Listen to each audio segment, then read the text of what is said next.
looks like we're ready to go, guys, and you will notice that Gen G is still on the blue side. Kingzone picking red once again, just like they did in game number 1. I would have thought with the change in roster, they would have changed to blue, because getting Khan counterpick and getting Rascal counterpick are different things, and Kingzone at their best have been top focused. This to me says, what sick pick can we get for BDD in the mid lane? The Yasuo didn't work in game number 2. Let's see if it ends up being another BDD-focused draft. And can they find a Lissandra ban to join the Malzahar one that Crown, I'm sure, is smirking on the inside every time he sees? Well, you'll notice already for Gen G, they banned Aurelia first twice in a row. Maybe you consider leaving it up and see what Kingzone let you take, as Lissandra wasn't banned in game number 2. If Crown is comfortable into that matchup, into the melee pick of Aurelia, that's something you can consider here. They're going to ban out Camille themselves, as Rascal, a pretty good Camille player himself. And Kuz also likes to play it from time to time. Yeah. Interesting adaptation. Not sure if that would have potentially been exploited by Kingzone, but they'll take it because now they get an Aatrox ban kind of out of nowhere. What does this mean for first pick? Zoe is open. The Malzahar banned away.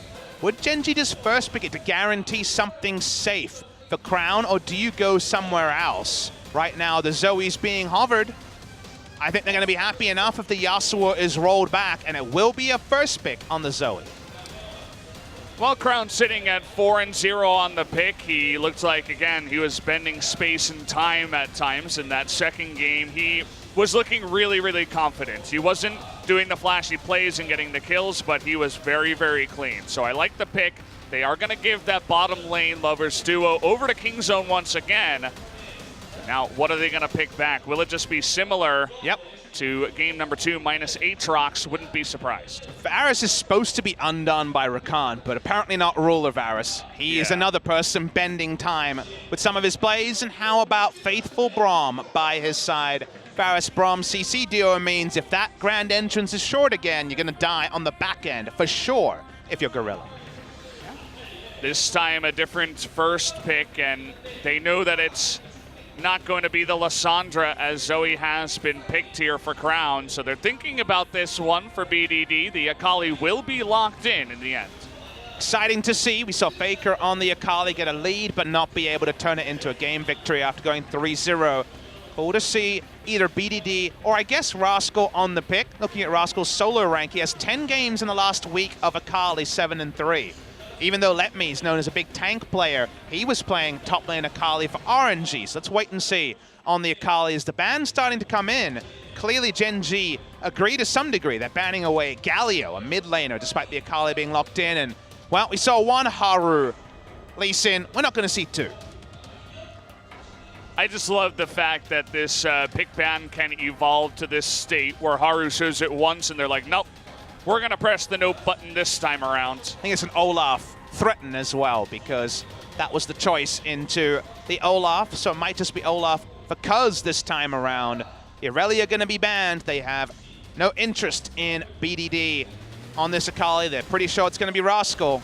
Let's see if we flip the script. Rascal can display the Oran tanks. Sion open as well. See what Prey is going to grab. Looking for top lane, mid lane, and jungle. Some hybrid there, but when we saw the Lee Sin ban, it really did feel like Olaf, and now I'm going to jump out of my chair if we do finally see that Hurricane. I think he's earned it, Valdez. Please, I mean, you saw what he could do on the Lee Sin. Oh, well, never mind. It could be top lane. Let's see. No, never mind. Okay, Gragas and Gangplank. That's one way to kind of, sit back in your chair and say, hey, we're going to scale a bit. Cuvée has played a bunch of GP, but he's only 3-3 on the pick. This time, Haru gonna play that trusted old Gragas into the jungle. Who's getting the final pick? It looks like BDD will be on the mid lane Akali, the Cho'Gath, the fallback for both Rascal and, of course, his other number in Khan. Cho'Gath versus GP. Sort of matchup where, depending on how GP takes his runes, it's been a little bit of Klepto, but mostly the defense tree, the resolve tree in recent memory. Cho'Gath can solo kill in this lane, can get leads, but if Gen G play around Haru's pathing, which they've been so good at for this series in particular, throw in a cannon barrage and maybe that Olaf falls down and the game plan falls apart for Kingzone DragonX. It's interesting to see Haru after in game number 1. He played the Olaf, then he played the Lee Sin, a couple of aggressive picks. I want to see what he can do on the Gragas. We saw this in the series up against Griffin. He made their life hell down in the bottom lane multiple times on red side, you have to remember. So I want to see his blue side Gragas. Where is he going to go? It's hard at times to gank the bottom lane, especially after level 6, but we'll see what opportunities he finds onto the Rift.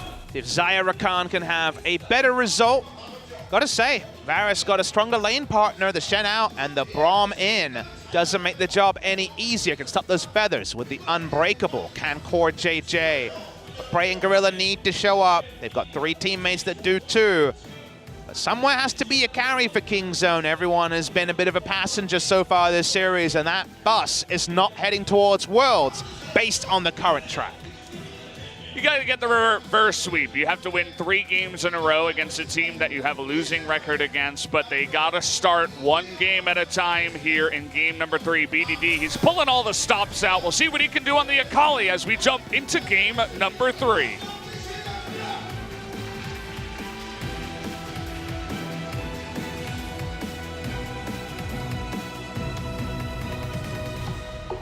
회사의 협곡에 오신 것을 환영합니다.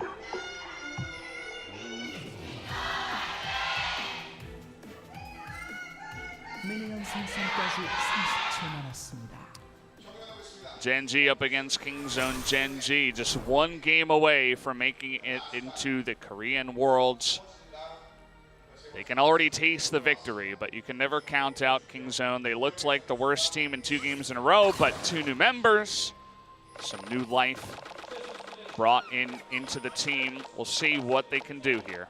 My read on this double sub is it's kind of one of those strategies to counter the old adage of too many cooks spoil the broth, because Peanut and Khan are carry players with big reputations, and I'm sure they all have some pretty big contributions to the comms. Now Cuz and Rascal come in, and from speaking to them and from the little bits we hear of comms, they're definitely very different. They are very much going to be about playing their role, and I imagine this really does amplify the voices of BDD, Prey, and Gorilla. So with that change, and definitely was looking very all at sea by the end of game number 2, maybe this will stop the muddy waters that so far Kingzone have lived in for this best of 5. That is the hope, at least. Crown, he looked pretty good in the lane up against Yasuo. Of course, that early gank from the Lee Sin helped him to just get more space after level 6, but seems pretty good into the melee laners that we see BDD play so often here. I'm curious to see how he does into the Akali matchup, already getting pretty aggressive in the lane. Olaf pinged on to the Scuttle Crab, but for now, going to be taking blue buff. Same path that Peanut took, so might actually be a surprise that you go for the same path as 2 junglers as red side Olaf in a row, but that is what's happening here. So power farming for now for Cuz. It looks exciting if it's on the minimap because you see blinking health bars, but we know it's just standard Olaf. Olaf's just fine. Just going to take the Scuttle here, and the Gragas actually a little bit ahead of that. Mentioned the bottom lane, Ruler trying to take an aggressive trade before he hits level 2. They are going to get behind on that HP down in the bottom lane. Little tip, it is Predator Gragas from Haru, who's been playing Electrocute recently. He's taking Ingenious Hunter, that 4th rune from the left, which is the active item CDR. If you're going to play a Predator jungler, always take Ingenious Hunter over something like Relentless Hunter movement speed, because Boots counts as an active item, and Predator actually gets the cooldown reduction from the rune. So something that some people will know, but it's a little tip given the Predator junglers are very popular right now. Good spot here as the junglers were just going head-to-head. Thinking about a play up on the top side, but Haru going to think twice as it is Cho'Gath, who's pretty tanky. Doran Shield, you don't want to dive this early on.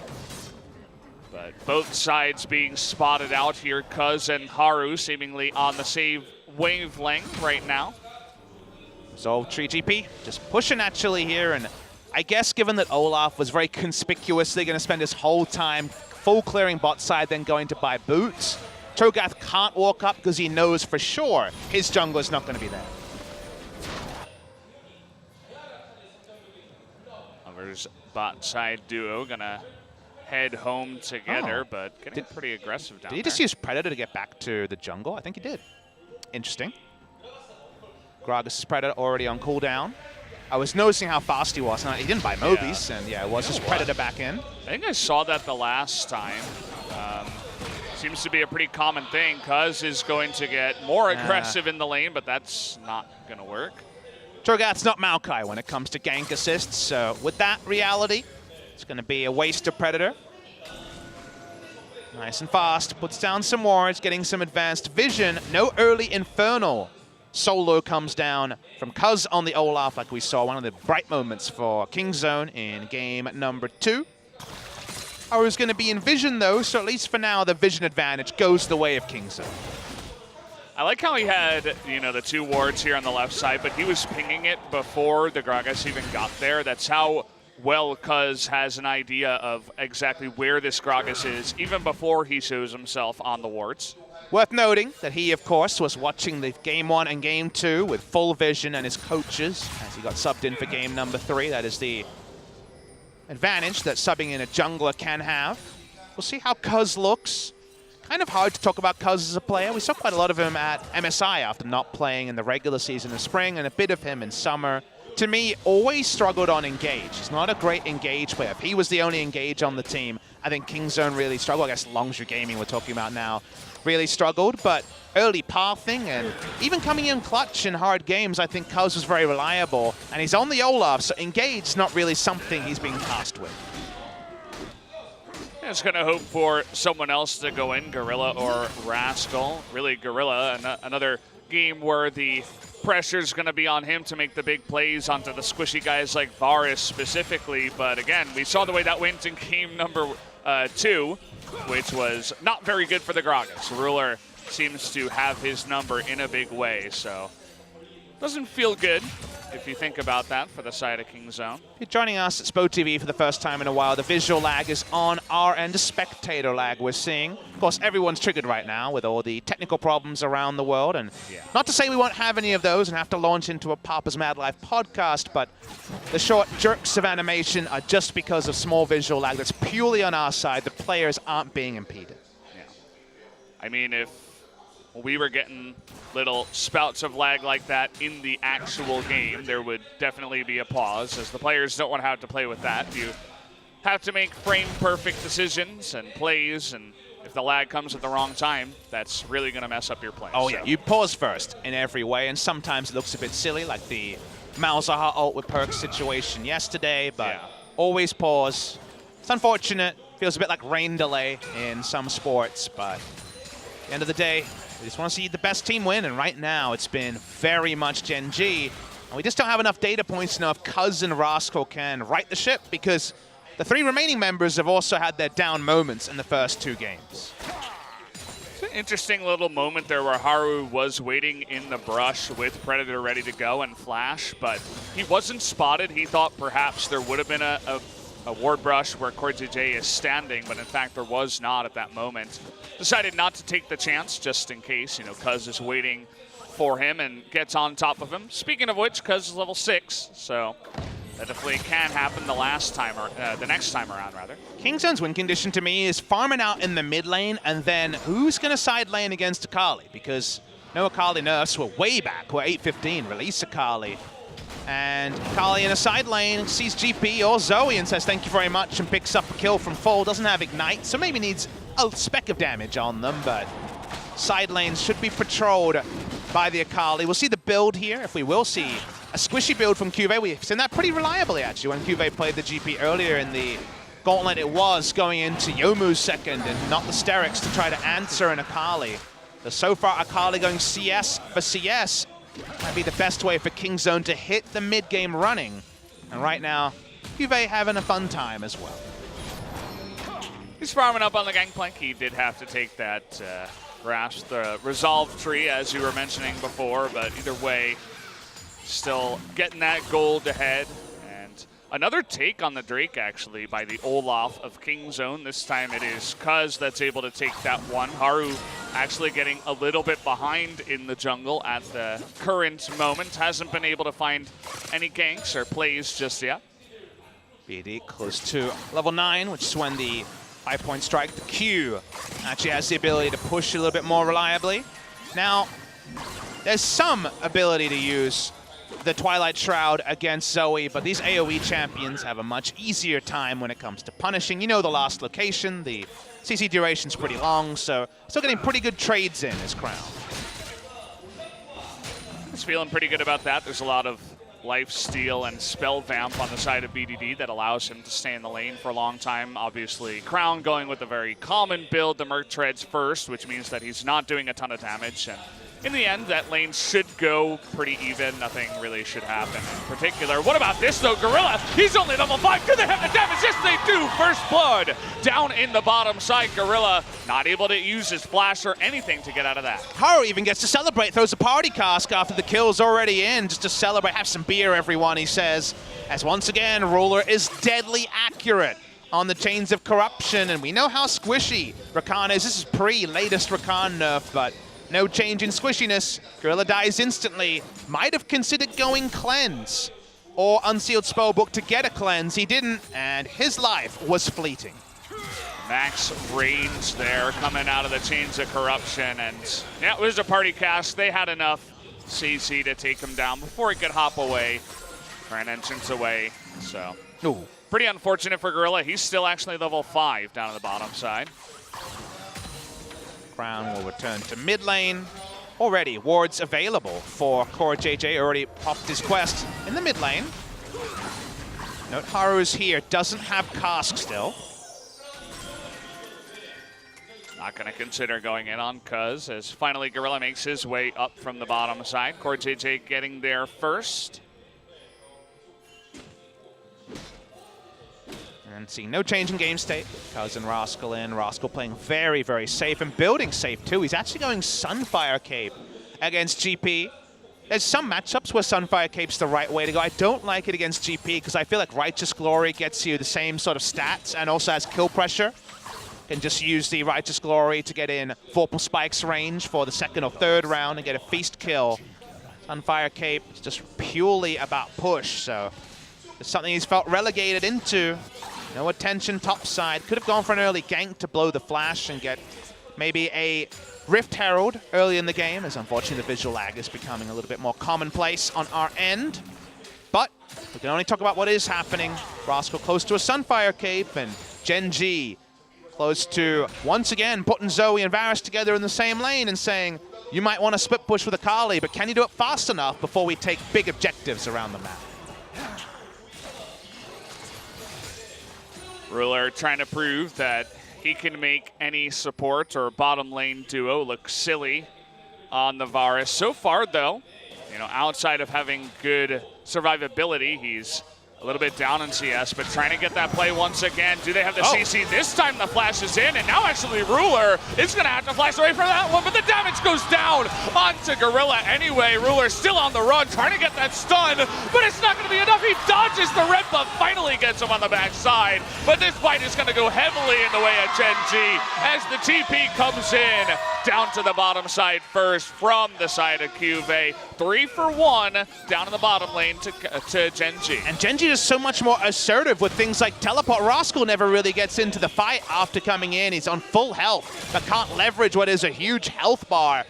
Cuvé's brawling in the middle, gets 2 assists on the back end. It took so long to kill Ruler after the heal came through from, I believe, Core JJ on that one to keep him alive for longer. Let's watch the replay of how this all happened. Finally, a Chains of Corruption misses, so we get that answer. I'm not sure where the GP ult was thrown. It's actually just thrown to push the wave rather than... I think that might just be a mistake coming through from Cuvée. Very weird stuff. But then watch the Cho'Gath, who only has health. He can only control space. He's kind of wasted at the top, and then he's taking the long route around. Maybe he got called away. He got hit by a trouble bubble. He was sat there for such a long time and wasn't in the fight. And then he must have been called away because BDD couldn't get there either. 5 members get there instantly. The members of Genji, despite throwing away the GPO, I saw it on cooldown, I was like, where the hell could it have been used? We got the answer, and now Cuvée may have to pay for it. Crown 2 trying to go down 1v1, is trying to hop away, but a nice flash by BDD and a cleanse, but he is going to pay for it down here. Up at the top side, it was 4-on-1, so Cuvée was never going to live there. Kingzone trying to go back to what worked for them in game one, that rotation up to the top side once again. And with some summoners down, that might be the safest way to approach the game. They didn't want to return to bot where there was a vision disadvantage. They seen the crime. They got Genji a kill lead. Brawler will take down the turret for solo gold on the bottom side. This game going into disarray a little bit. And with all the picks CC on the side of Genji and a little bit on the side of Kingzone, we'll see if the vision can turn into some assertive picks to actually stick the landing as the Infernal is alive. Kind of an awkward spot here for CoreJJ and Haru. The axe is going to hit him on the way out, but makes his way to safety. Looks like Prey was just farming up in the mid lane. Weren't going to go on in, but it's a very important Drake, this Infernal. It looks like Kingzone are thinking about it, but actually being called away. Genji are really far away. GP was going top side. Haru just comes in to see the health bar. They didn't have any wards around. Pretty early, as there's still a full Infernal Drake, basically. And we've called these comps with Zoe Varus when it comes to moments like this, the Phalanx, because they just want to get in position with Gragas and Braum in front of them. Now it's much harder because you're going to take a lot of poke for the setup. Kingzone want to cause skirmish disarray. Hard to skirmish when 5 members are on top of each other. Yeah. Cuvée versus Cuz, just shooting him in the face, but Gorilla's here looking for that engage onto Cuvée, immediately going to eat the oranges, and once again, the super squishy Rakan is just going to disappear. The cask and the knockup from the Brawl. Rascal has to flash the paddle star. He is going to get away, but that's a kill and a Drake, and will it be more? He forces that ultimate out of Olaf, and now total control given to Genji in the mid lane. Feels like I'm watching 100 Thieves when I watch Genji, because I remember Aphromu diving in and dying again and again on the Rakan. We're seeing that here from Gorilla as well. You have to look at these plays, and you know the call is I can get them. Maybe it's even wordless, given the implied role of the Rakan. But who's following up on his dive the moment he goes anywhere near the Infernal? Genji, who had already taken over the pit in a defensive formation, say thank you very much. 3 orders later, he's dead. And then Kingzone run in different directions. If I don't see Akali following the Rakan, I don't see the point of diving in. It's true. You know, he gets the engage onto Cuvée, but Cuvée, he's got a decent amount of magic resist. He has the oranges right away. He's going to be safe. And then he stays to try to charm up multiple members when he's down on levels. He's died 2 times already. I feel like you get the engage and then you get out if you don't know that someone's going to follow you up. I agree with you. I think it's a bit of a communication issue as well, and BDD has to be in position to follow up. But at the end of the day, you got to sometimes, even if you get the good engage, you have to call it quits early when you're behind. Well, there's one of the veteran voices. He's saying, let's go, and people are not following, and that is more significant than just one engage in one team fight when it says to where Kingzone is at, because he was going on a one-way trip, and if he dies for 3 kills on the Akali, it could just win the game straight up. If he goes in and no one follows, it can only go one way, and that's bad for a Kingzone team that's already at match point. Yeah. Mentioned too many cooks. Seems like there still is too many, as just a little bit of a communication issue from the side of Kingzone. Rift Herald is going to go to Genji. Pretty much no one is going to challenge that. So now with the nice little lead they've brought for themselves, already 1 turret in the bottom side. They're looking for more here in the mid lane if possible. Haru just chilling in the brush, a level ahead of the Olaf. A level ahead of the 2 Kingzone junglers this series, you would have to say. Again, Haru and Crown, not names you expect to be calling in this World's Goal, and certainly not by the final, with where Griffin were at especially. Here we are, this is the world we live in, the world where Genji would become only the 2nd organization after SK Telecom T1 to even make Worlds as reigning champions and defend their crown. SKT have done it twice. Here's Genji walking up in the mid lane. They've got that Rift Herald. The charge is not going to kill the Rift Herald. No minion wave either, so let's see what they can make happen. Genji, every single time that Griffin got one of those. Okay, I'm going to hold that thought as Chains of Corruption go onto Gorilla. He's going to have to grand exit from that one, but Kingzone not even trying to stop Shelly before she gets close. They're just trying to be as safe as possible. It felt like the turret going down was a foregone conclusion, so as long as nobody dies alongside it, they should be okay. Decide to get that away. You mentioned Akali in the side lane. She has the Gunblade and Merc Treads now. Let's see if BDD can do a little bit of carrying. He had a pretty good game 1. I'd say his game 2 was relatively weak. How about game 3? Maybe this is the time for BDD to show up again. To make that happen, you need either coverage from a jungler and support, or at least some control wards, so you can actually be a pressure valve. Because if he's just chilling, basically where you see him level with the middle of the river, he's not actually forcing anything. If Zoe's able to actually take farm and then back away, and the minions never force him to actually get in range of the Akali, I think Gen G are very, very happy with that. So BDD will put on the farm. Again, the gold hasn't completely gone out of order. It's not 5,000 gold. It's around the 2,500 gold. But for now, at least, Akali's not creating pressure. She's just forcing the 1-3-1 that Gen G actually seemed pretty adept to answer 19 minutes in. Looking for Crown up here on the top side. Already the slow coming in. Crown forced to flash away from that one. He's going to get away with his life at least. Taru thinking about a play up on the top side with his Predator, but the Paddle Star does miss. In case you guys weren't 100% clear on the Akali animations, that was the ultimate use. Used the second dash at the end when realized the kill wasn't coming. Thought it might have just been the Assassin's Path, but got the confirmation, so that is a relevant cooldown in the side lane now that you don't have the 3 stacks like you did on previous Akali.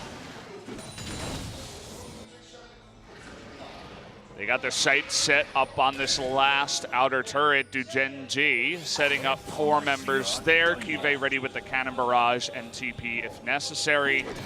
Just trying to control with the vision lead that they do have around the top side of the map, and that they will. Not able to take down the turret though. Just shadowing the Akali for now, sending 3 members there, and while that will mean some safe farm for Cho'Gath on the bot side, they don't seem too concerned with that. Cho'Gath going purely for meat shield build. He's not building any utility. Sunfire Cape into the Warmogs. Gonna hit that threshold fast, but no Righteous Glory. No team utility in the build. As Crown just being obnoxious, the best thing Zoe can do.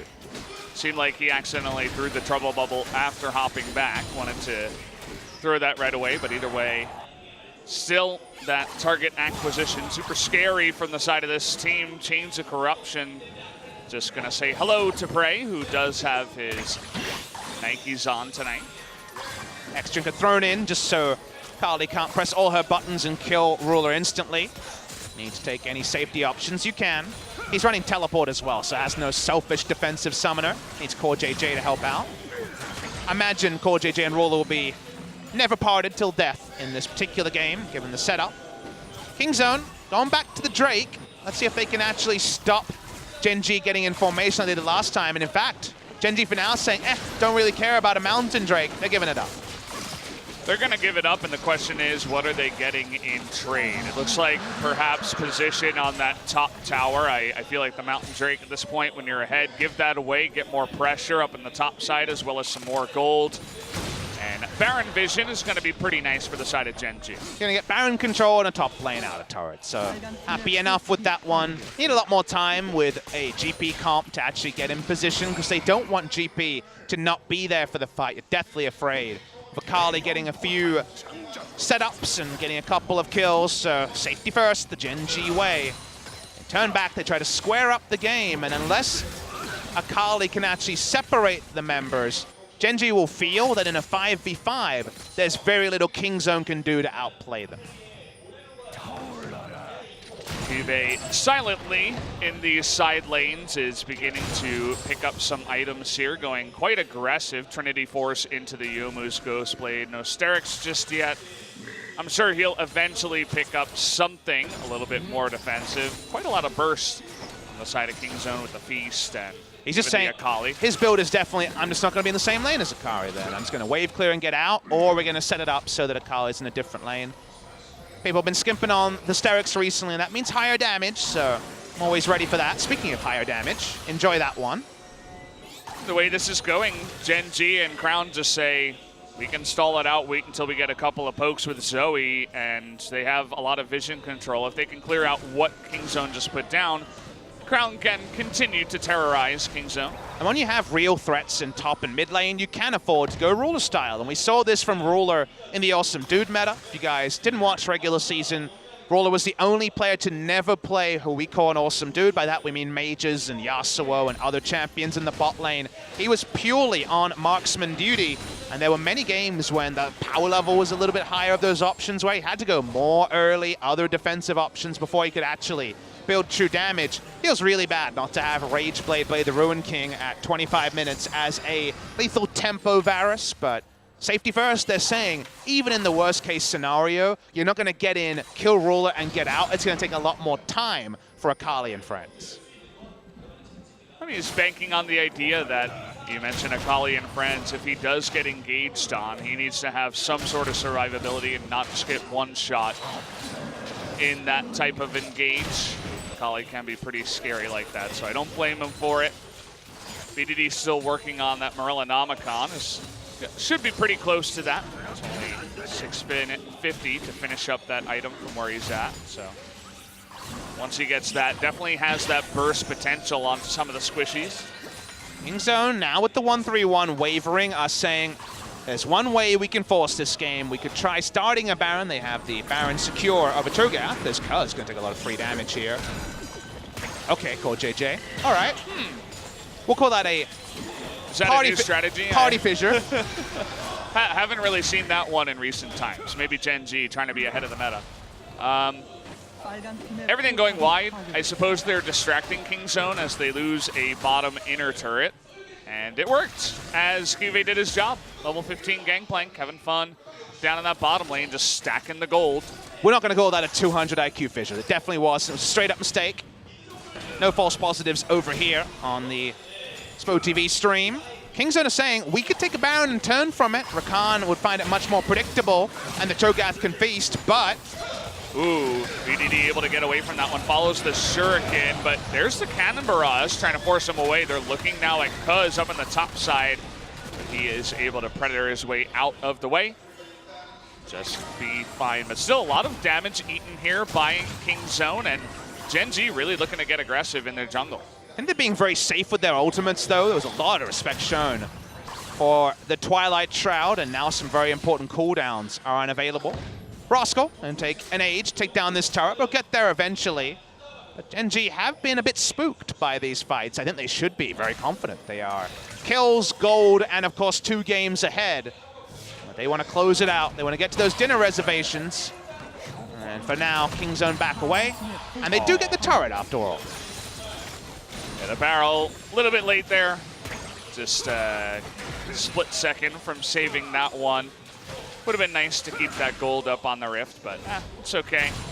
Gen Z still feeling the weight of their lead right now. Just about 5,000 gold ahead, but the longer this one goes, that 5,000 is not going to be as big as you would expect. I guess the reason why they're being so safe is if you think about what Gen G have been consistent about, it's not just Ruler always plays AD carry, it's does Ruler have his items? If so, I guess we can fight. And Ruler doesn't have his items. He has Recurve Bow and 2,000 gold on the way to a Rageblade. Maybe with Ruler not knowing his own strength, they're trying to delay. But Kingzone on a flank are being caught out. Spotted there on a ward, so able to just put him down. You mentioned the Rageblade. The Ruler does go back and buy it. Would be funny to see Gen G just run at Kingzone now and say, okay guys, we're ready to fight.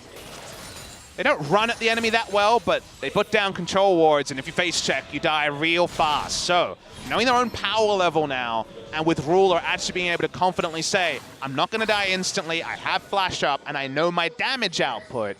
Not many people know the damage output of a Blade of the Ruin King, Recurve Bow, more Malmortius Varus, but it slides into a lot more predictability now.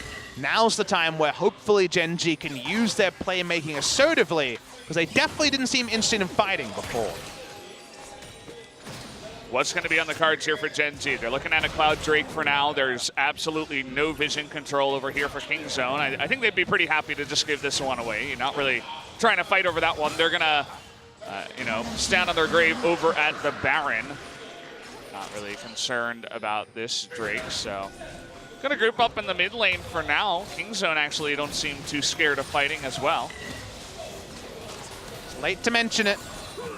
Kingzone DragonX have never had to qualify through the regional qualifiers. We'll hold the point. Juve just running on in. There's not enough. Oh, what the hell was that? The cannon and the barrel. He gets a double kill, essentially by himself. Unbelievable. Is going to get feasted in the end, but Kingzone totally routed on the Rift after that one. Oh boy. Juve took the most beloved bot lane in the world, Prey and Gorilla, and it was the one man firing. Sweaty instantly double killed them. It doesn't matter that he gets feasted. He will be in their nightmares. That might be the moment that blows it open. And how about Cuz on the back end? Crown's gonna get him.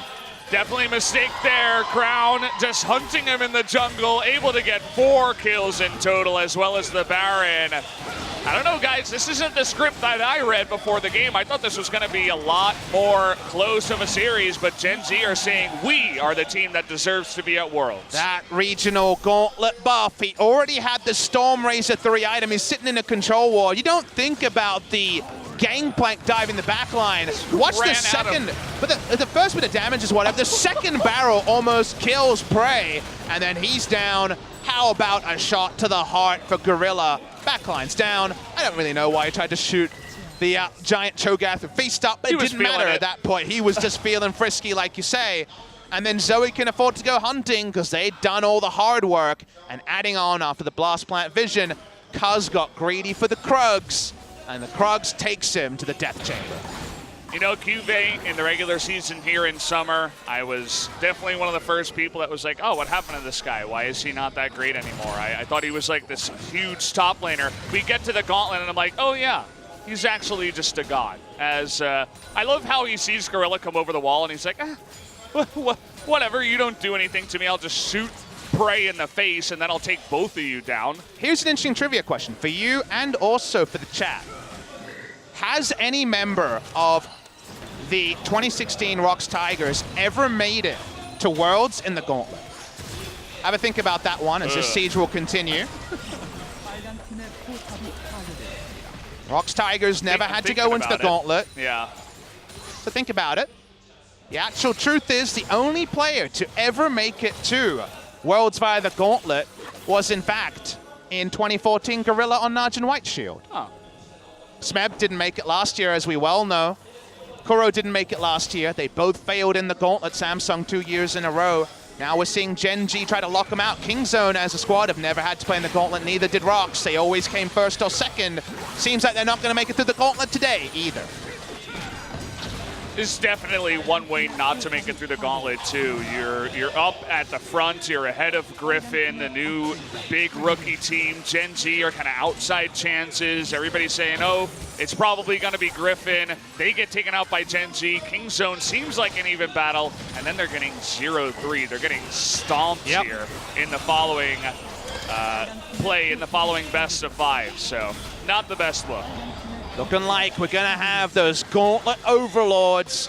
Gen G, they won't feel great about the title, because that, of course, means they weren't able to do it in the regular season. They still did not have a domestic victory in the 2015 onwards era of Samsung. That, of course, Cuvée is the only member that is still there from day number 1. He's only missed, I believe, 5 games in 4 years as a pro player for Samsung into KSV, into Gen G.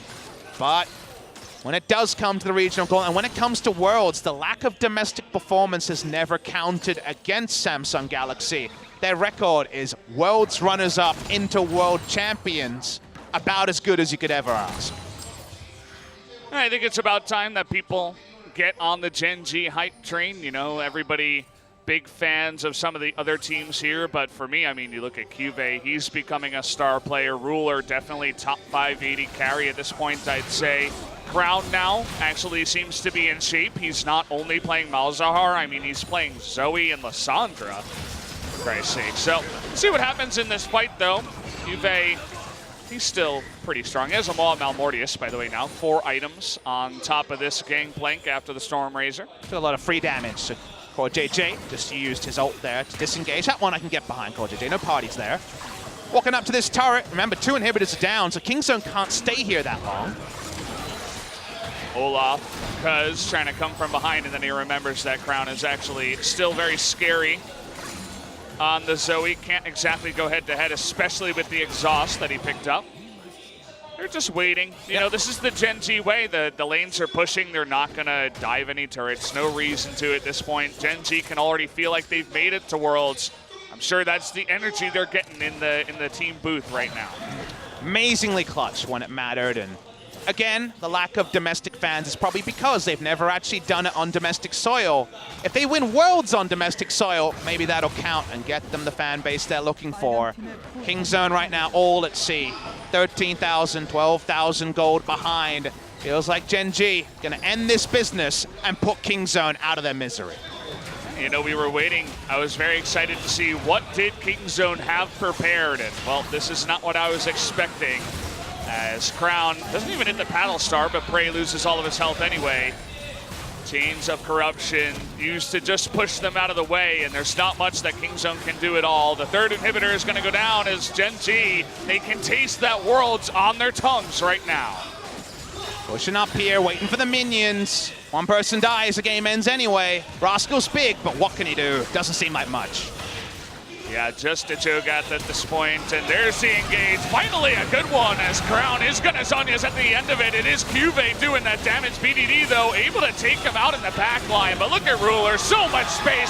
The flash on in comes out of Haru, and Cuvee still at full health. He's flashing in for the kills. Feathers come back, but it doesn't matter in the end. Core JJ, the bloodthirsty support gets in there and gets the kill, and that's gonna be it, guys. The 3-0, unless BDD can get it. No, he cannot. Gen G are going to Worlds. I've never seen a style Braum kill, but that just came through from Core GG. Holy crap. Definitely watch that one back. Gen G have done it again. They run the entire gauntlet and they qualify as the 3rd seed coming from Korea.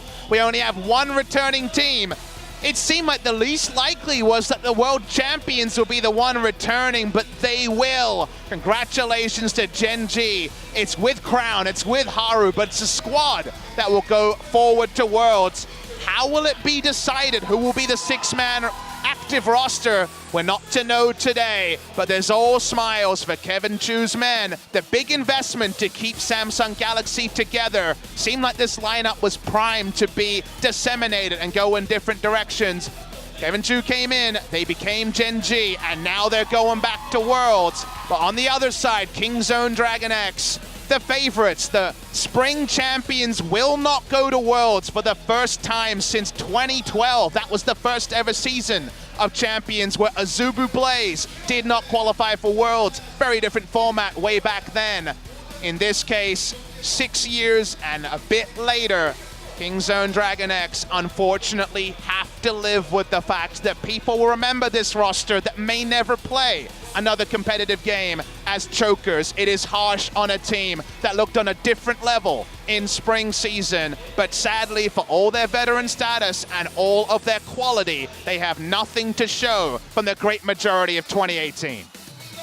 Definitely a little bit disappointing for those guys. They felt it best at the beginning of this year, but it slowly fell apart. Something happened at MSI. Maybe it was in the food, I don't know, but either way, they were not able to make it to Worlds. And Gen G looked good from bottom lane to mid to jungle to top. Everybody really deserving this victory, and I, for one, am very excited to see just how far they can make it in Worlds now that they've qualified. No one takes any pleasure in calling out Kingzone DragonX, but they were the team supposed to replace SKT, dominate domestically, dominate internationally. They first lost the international spot, and then they started losing domestically. So unfortunately, SKT and Kingzone will not be at Worlds. Prey, Gorilla, Faker will not be at Worlds. Peanut will not be at Worlds. There's going to be some new names and some old names. The old names we remember are going to be on the side of Gen G and, of course, KT Stars, who went to Worlds on different teams. Gen G were really, really strong today. We knew exactly what they would do. Kingzone, we wanted to give the benefit of the doubt. Sadly for them, they haven't deserved the benefit of the doubt in recent memory. They really have not. Gen G, though, coming in here. Congratulations to them. It was just a really, really one-sided best of 5. This is not what I was expecting at all. I actually talked to our PD before the matches started, and he said 3-0 Gen G. Props to him. Seems like he had a pretty good read. Core JJ also saying, hell yeah, we're going to Worlds. Me and Braum, the alpha, we are doing it. I loved it. I love the stand beside me flash Q execution kill. badass as hell.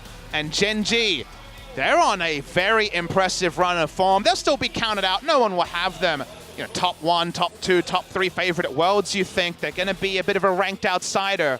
But just like Flash Wolves, because they come from the LMS or is a dark horse, feels weird to call the world champions a dark horse, but you look domestically, they definitely deserve to be dark horses. You look just at the regional qualifier, they need to be up there in terms of favorites. Would have to agree with you. It's not easy to defeat SKT into Griffin into King Zone like this, but they did make it in the end. That's some incredible damage from QV, who didn't have the best record on GP before this. He was 3-3, but that was in the regular season. This is Gauntlet, and this is Worlds performing under pressure, QV. This is like a totally different person. Write it down on pen. Next season, spring 2019, back to tanks, no more carry games for QVs, but the Worlds buff is still on. It's very true. So guys, we're gonna go over to the interview. I'll pass it over to Jisun. Very much. This is Jisun with your interview translation. And today we're going to be having an interview with Crown and Core JJ from Gen G Esports. Congratulations. Thank you. It was a long journey, and it was really hard. And for your Crown, you had a little bit of rest during the season. How did this all turn out? We did struggle. However,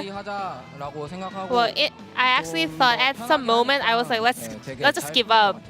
But I think that kind of let me put down my pressures. I felt really comfortable during the game, so I was able to perform really well.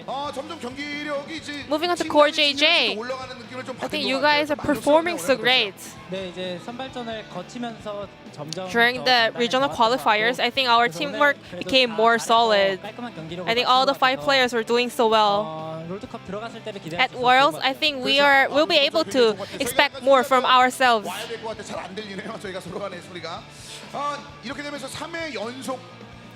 3 times at Worlds in a row. It's a record. But regional qualifier is not easy. It was uncomfortable for me. What was the biggest struggle? The second round against Griffin, I think it was the biggest challenge for us. The players are so good, and we have more to lose again. Well, in contrast to Griffins. So I had a lot of thoughts in mind during the games. How about you, Core JJ? I agree with him. Griffin, and also, well, for me, I think SK Telecom was kind of a biggest challenge for me. I actually don't remember the games, but it was the first round of the regional qualifier. But thanks for the first victory for us. I think we were in a really good flow. But I don't want to start at the bottom spot of the tournament again. And who do you think is the biggest MVP for today?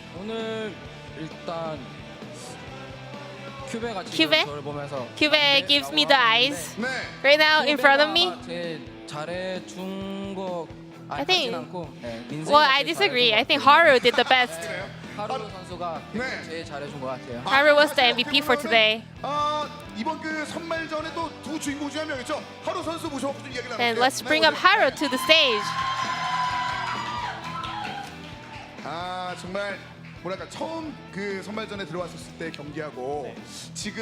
The regional qualifier finally ended. How do you feel? It was a clean match today, so I'm really happy. Well, you also said that you don't have a lot of experience at best of 5 matches. I think you are now experienced, right? I think you changed a lot, you improved a lot. What have you prepared? I didn't actually prepare something special. During the practice games, I was actually doing not well, and I was not the starting member for the scrims. So I was paying full attention to get better on my own, on my performances. What about you, Crown? Well, we know that Crown also did not have much chances to play in games for the split. 어땠습니까? 경기 준비하는 데서 둘이 뭐 서로 이야기 나누고 Then did you guys share any special tips together? 없었군요. I guess not. 전혀 없었네요. 네, 각각 잘 성장했다. I guess you guys did your own by yourself so well. 그리고 그거 말고 지금 오늘 하루 선수가 워낙 또 선발전에 좋은 Haru, 사실 세 번 경기 you were quite dominating throughout the regional qualifier. 누가 또좀 Then who will perform the best at Worlds? 네, 더 활약할 수 있을 것 같아요. 월드컵에 기대되는 선수. 아 다른 팀의 선수요? 아니요, 본인 팀. In Genji. 뭐 다른 팀을 우리가 여기서 왜 얘기해요? 지금 젠지 얘기하고 있는데. It's all about Genji right now. 저는 룰러? I think Ruler. 이유가 있다면요? Why?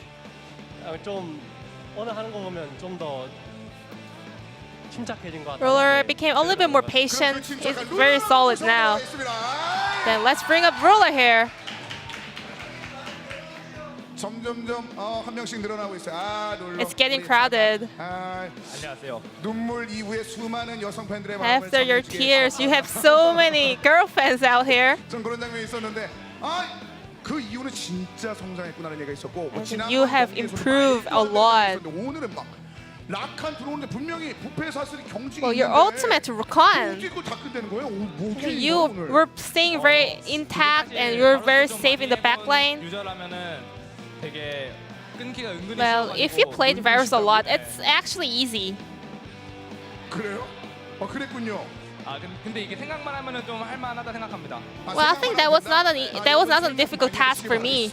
되는지는 안 되는지는 모르겠는데 오늘 경기뿐만 아니라 이게 선발전 내내 경기력에 대해서 So throughout the regional qualifier, a lot of fans are hyped about your improved performance. You are getting better and better by the stages. 그래도 이 정도의 이제 완승률을 보여주고 도리어 I 우승을 guess 하고 you are 난 close to 다음에 더 perfection. 강해질 수 있다는 거를 지금 팬들이 지금 느끼고 있거든요. Even after you won the Worlds last year. 제가 지금 하는 플레이가 연습 때보다 훨씬 못하는. Well, I think I am not performing as good as I do in the practice game, so I'm a little bit worried. 연습 때처럼. I think I do better in the 왜 scrims. 이렇게 달라졌어요? 근데 좀 확실히 대회 때 되니까 연습 때처럼. Well, during the competitive matches, 잘안 되더라고요. maybe I just get a little bit nervous, so I kind of underperform compared to the practice games. 생각합니다. But thanks to my teammates, they are doing so well. I think we were able to pick up the victory. 이렇게 어려운 담금질을 하면서 올라왔기 때문에 어떻게 보면은 룰러 입장에서도 Throughout all the hard trainings, 좀 다른 느낌이 들 것 같아. what are your comments about the upcoming Worlds? 좀 이제 아시안 게임을 갔다 와서 되게 좀. After the Asian Games, I think I have changed a little bit, maybe a lot. 엄청 잘해지고 싶습니다. I think that was the momentum for me to become a better player. 사실 이 네 명의 선수 활약했습니다만 마지막에 정말 인상 깊은 장면을 보였던 Wait, we have another person to bring up, you know? The big brother in the top lane. It's Cube. 이러다가 제가 화면 바깥으로 나가. Maybe I have to get out of the screen, so let's a little bit move to the right. Congratulations on the win. 감동적인 경기 많았어요. 우리가 It was a very impressive matchup. And you know, we were so hyped about you, Cube. 그냥 저희 팀이 잘 풀렸던 것 같아요. 기세도 잘 타가지고. I think we were in a really good flow and we were performing really well.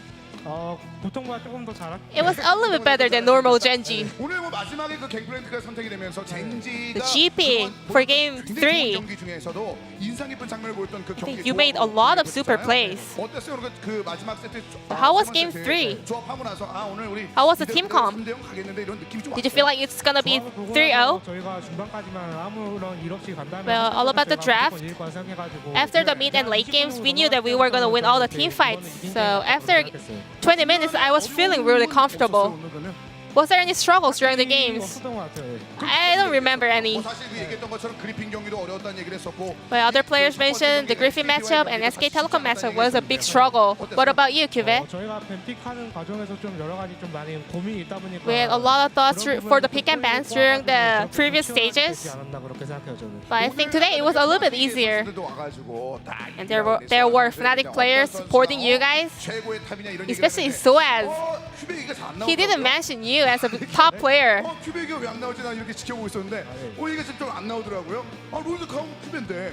Well, Cube, you are so good at Worlds. What are your comments about his rankings? 세책탑이 중요하구나. 세책팀이 중요한 거니까. Well, I shouldn't be the best laner. I think being the best team in the world is the most important thing. But for now, we don't know which one is the best team. 자, 근데 사실 선발전 자체를 지금 잘 통과했기 때문에 저희가 웃으면서 얘기를 했는데 젠지가 이번 In 진짜 Gen.G, 어려운 경기를 펼쳤습니다. you guys did have a lot of struggles during the summer split and also this tournament. 주름도 하나둘씩 늘지 않았나라는 생각이 드는데 최우범 감독님 한번 모셔보도록 So let's bring up the head coach Ubam Choi to have more talk about the regional qualifier.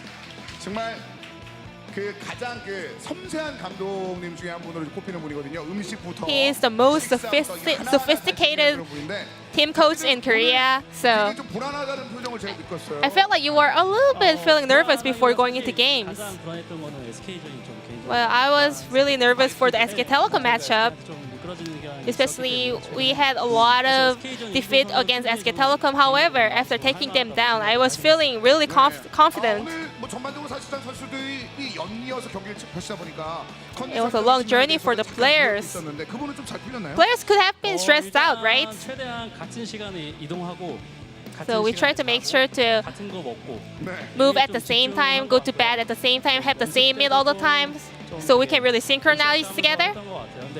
저희가 항상 선발전만 되면 제가 봐도 During the regional qualifier, I think our players are performing extra well. 그 생각을 했거든요.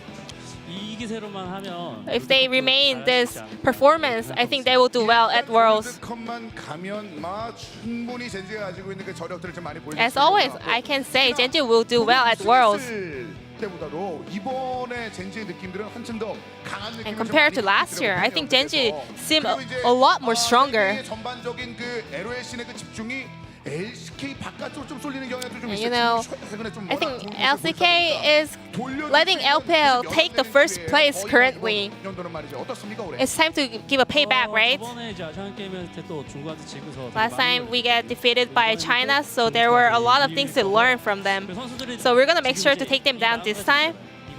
And you know, they have this strong heart in their minds right now. So I hope they can remain solid till the Worlds. 좋은 결과가 있지 않을까 이렇게 생각하고 있어요. 사실 그 큐베 선수가 굉장히 멋진 말을 했거든요. And Cubet said, being a best top laner does not matter. Being a best team is the most important things. So I'm looking forward to great performance from Gen.G as a whole. And there are a lot of fans out here to support Gen.G. Is there any last message you would like to say to your fans? 항상 이렇게 어렵게 올라가서 되게 죄송하고. I'm really sorry for my fans. 열심히 해서 올라갔으니까 선수들 좀 But you know, our players have been doing so well, so looking for some compliments for them, and also all the players, all the head coaches, and also other teams that was helping us with the practice games. I really thank you, and I'm gonna make sure to take down China this time. It was a totally one-sided match for today's last stage for the regional qualifier for Worlds, and I'm gonna pass it back to our casters. Thank you.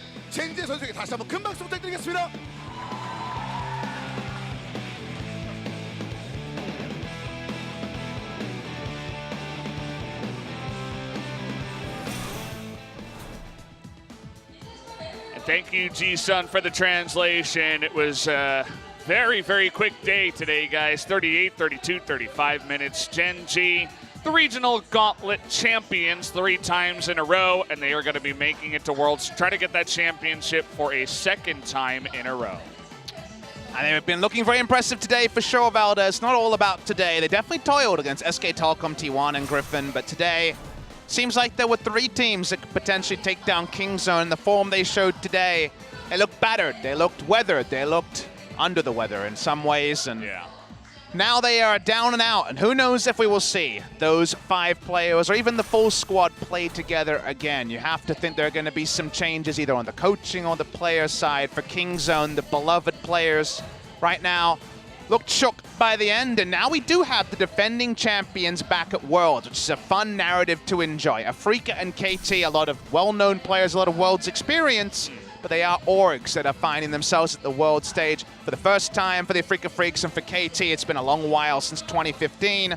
Now we have Gen.G, the reigning champions, who, if they've been powering up slowly, it's been too slow. I don't understand how we didn't see them the entire regular season again and again. They've not been able to perform over 18 best-of-3s or even 1 best-of-5 in the playoffs. But the regional gauntlet is their play field 3 years in a row. You know, it's pretty interesting for me from the interview was Coach Edgar comes up and he says, actually, we are going to take down China. It feels like this rivalry is now fully beginning to form as China is becoming a region that actually does challenge Korea from time to time, especially in 2018 over at MSI. Obviously, the big name is RNG. The big favorites right now, a lot of people are calling #1.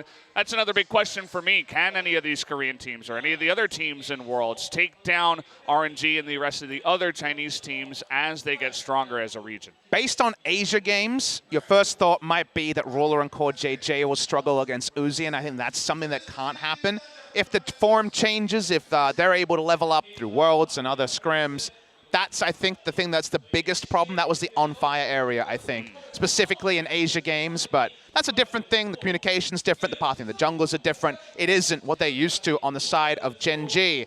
And I'm just so interested to know who they bring, because the 6-man squad for both RNG and Gen G is going to be so interesting, given the fact that right now, maybe you don't change anything from 2017, and Fly, who looked a shoo-in if they were going to make Worlds based on the fact that he started almost every game, to me at least leaps off the page as the most likely one to miss out. Yeah, it's definitely an interesting thing. Crown comes in and all of a sudden he's the obvious starting mid laner. But guys, we do have the promotions next week. We're not all done here in Korea. That's actually moving on to setting up next year, actually, 2019 spring. Yep. Will be around the corner, but we will have promotions, of course, Damwon Gaming. That's going to be on Tuesday. Damwon Gaming, Battle Comics, MVP, and BBQ going to be battling it out for just the 2 spots in LCK. Should be a fun one. It'll be 4 days, actually. Tuesday, Thursday, Friday, Saturday with me and Papa. We're going to be doing that here at Spot TV. And then Korean League of Legends is over, guys. Then it's all about Worlds. Still in Korea, but Korea versus Korea action will be at a premium. So 4 match days, like you say, should be at the same time. Follow our Twitters. We'll get all the information out there. But going to be definitely a different level of intensity. Still going to be high stakes because LCK and Challengers Korea, there's a big drop there, of course. But not going to be quite the same action as Worlds qualification. Yeah, that's for sure. Definitely looking forward to Worlds. It was fun to do the regional qualifiers. Now we know who's going there from Korea and China. So we'll see you next time here on the cast in Korea.